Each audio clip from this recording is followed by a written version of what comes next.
Happy Wednesday, and as I do most Wednesdays now, I am going to talk about something by viewer request. So if you come and you participate in Twitch streams on Tuesdays, you get to help pick the topic I talk about Wednesdays. It's working out well, I think. The other way you can suggest topics for this channel is to become a patron. Help support this channel, become a monthly patron, patreon.com/LeannaK. And I just realized I'm wearing a DC Comics shirt to talk about Marvel stuff. Oops, this wasn't thought out. Like I said, I'm recording this right after Twitch, so it's like, get it done. But the most people were popping in all night going, did you hear about Spiderman? Did you hear about Spiderman? Now, it seems like the freaking out may have been premature. Apparently, Sony and Marvel are still negotiating over whether Tom Holland's Spider-Man is going to continue to be part of the Marvel Cinematic Universe. It would, I think, hurt Marvel more than it would hurt Sony right now to separate them, because Tom Holland Spider-Man is one of the more, likable characters that they still have. The Marvel Cinematic Universe is in a bit of a weird place right now, and being able to drop Tom Holland into different movies and use him as an anchor while they give some of these new characters more time to click with audiences, that would be a mistake. I mean, Sony was profitable with the Spider-Man franchise long before this MCU thing was happening, back with Tobey Maguire. Not that the movies were terribly good. The benefit that Marvel gives to the Spider-Man movies, brings to Sony, is that the movies that Kevin Feige have been involved with have just been better movies. The Tom Holland Spider-Man movies were the first movies I can say I actually enjoyed. I saw the previous ones, and I liked Andrew Garfield as Spider-Man. The movies themselves were not good. I know there are people out there who don't like Andrew Garfield as Spider-Man. That's just my opinion. The Tobey Maguire films, I did not like anything about them. And I was so pilloried at the time, like, you're not really a fan. And then the movie with Venom came out, and everybody just shut up and Venom was bad. Not the current Venom, not the Tom Hardy Venom, which I haven't seen yet. I know, weird, but the ones with, who was it? Topher Grace as Venom? It was just a desecration. Let's just not speak of that again. But this is ongoing, so I would peg this right now in the area of rumor. These contract negotiations get ugly, especially with, Disney is very protective of their characters, and Disney tends to accidentally give characters away and then try to get them back. Disney's very possessive of things, so I wouldn't be surprised that Disney's putting a full court press to try to get stuff back. But it's ongoing, so I'm not prepared to. I think they will work it out. I think it is beneficial for both parties to keep them together. They will all make more money together. And, Disney will continue to get licensing fees from anything Spider-Man. So Spider-Man movies continuing to do well will benefit Disney even indirectly. So that's that. Moving on to some more kind of interesting Sony news, which is that they have acquired Insomniac Games, the makers of the Spider-Man game. Most of you know, historically Ratchet and Clank, and the incredibly underrated Sunset Overdrive that got boned by the poor sales of the Xbox One, especially a particularly weak launch.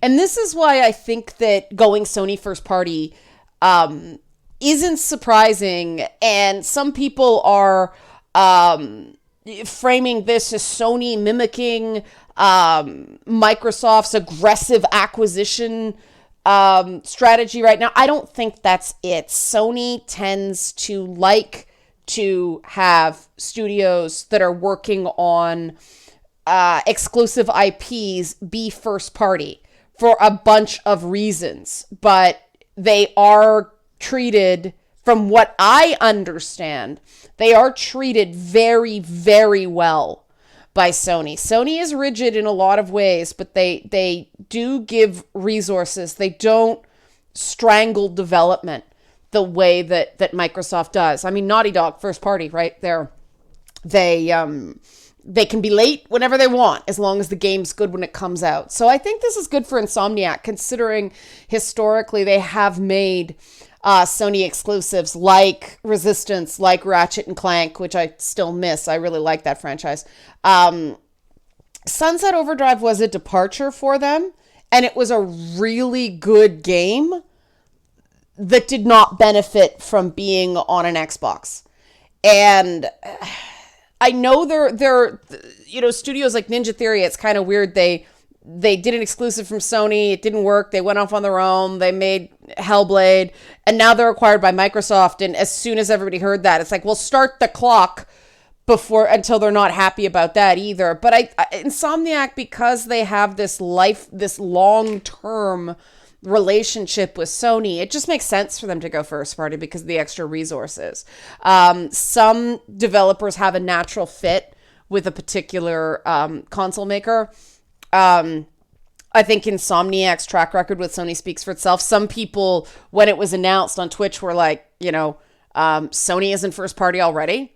So I think it's a good thing. I think that, first party acquisitions, people like to make them all, it's big bad, multi-corporations, all that stuff. Sony came back from a rough start on the PS3 by developing their console exclusives, by developing their first party studio stuff.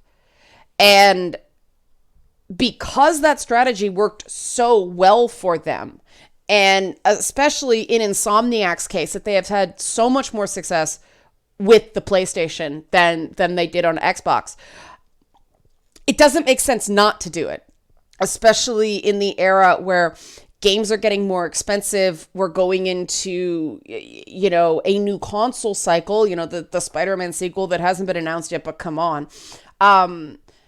It's going to have to be on the PlayStation 5 or whatever it's called. And having those internal tools, having that direct access to optimize a game for the PlayStation 5 are going to be very important for that company. Because let's face it, the expectations on the Spider-Man sequel are going to be huge.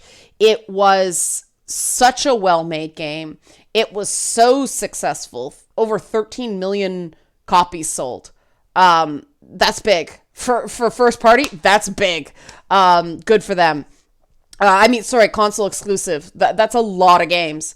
So, good for them. But now the expectations are up there, right? So I think we should all just kind of wish them well and hope they make another really kick-ass game, and that Sony gives them the time they need to properly develop a proper sequel, because this one was a bit of a surprise, I think.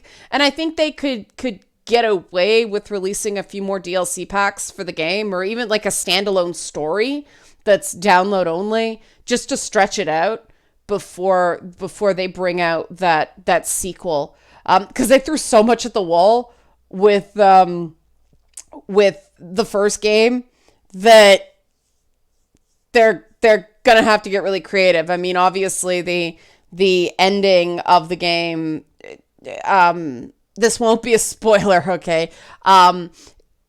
Definitely leans towards an ongoing relationship between Peter Parker and Miles Morales, so that they can definitely build on.